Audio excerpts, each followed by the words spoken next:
So thank you, Tony, and thank you to Sherry.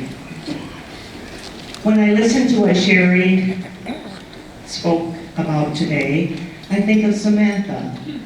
And what does Someplace Safe do when a survivor such as Samantha comes to us? Because Someplace Safe works with all survivors, their family members, their friends, or co-workers who believe that they are victims, survivors of crime. We provide direct services in West Central Minnesota. We serve in 9 different counties with 10 advocacy offices. We also have 5 parenting time centers, as well as 3 thrift stores, one of which is here in Alexandria. So through these entities, through these different places, what do we do to help Samantha? She enters a courtroom. She's afraid, she's uncertain, she wants to change what she has started. Someplace Safe advocates are trained. Someplace Safe advocates provide services that are free and confidential.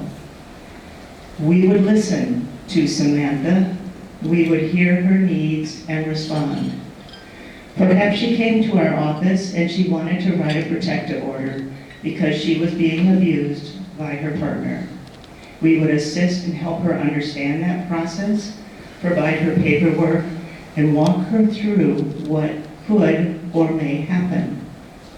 Perhaps there's a hearing following that protective order. Someplace Safe advocates would be alongside, if that would be helpful for Samantha, alongside, listening, supporting, explaining what a hearing might mean. So let's learn that Samantha wants to drop the order, and that happens sometimes. Sherry mentioned a lot of different reasons. Perhaps it's housing. Maybe they have children together. Maybe it's financial needs. Maybe it's frowned upon in a family or church they belong to. Maybe it's because they loved this person when they started that relationship and are ever hopeful it will change. For whatever that reason, Someplace Safe advocates would sit down with whomever, Samantha, and process with her what that means, and also do safety planning. This is one of the most important things we do, the safety plan with those that we work with. What would she do if things escalated? Who could she reach out to? What would be her process to do so? Unfortunately, and fortunately, our goal is to build relationships with survivors. This survivor comes back to us, and it's happened again, because it often does. And we sit down again and explore with him, with her, with them, what it is they need to do next. We provide resources. Maybe it's a new phone that's been broken. Maybe it's a voucher at our thrift store. Maybe it's a referral to the food shelf or West Central Minnesota Communities Action for housing. We partner with different agencies throughout the area to provide the needs that our survivors must have to be survivors. So we sit down together, we do safety planning, we look for resources, we help them understand the criminal justice process. We actually may assist them with writing another restraining order. But most importantly, we believe their story. For many, it's the first time they've ever put into words what has happened to them. And it's the first time anyone has ever believed this has happened.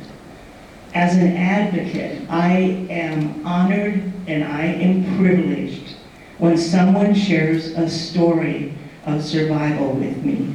And in that moment, my heart and my connection is ever important, and I want that person to know that. We have a 24/7 crisis line. Trained advocates will answer any phone calls from anyone who believes they're a victim of crime and in crisis. What may happen is we provide emergency housing in that moment because they have nowhere that they can go where they will be safe. And then we continue to walk alongside and provide services, whatever best meets their needs, ever understanding that it's not just one way.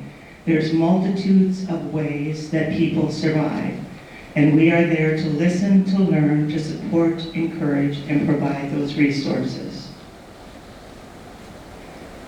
Our dream, our goal, is that every individual who comes to us identifying as a victim of crime leaves with hope and the possibility of new beginning in their lives.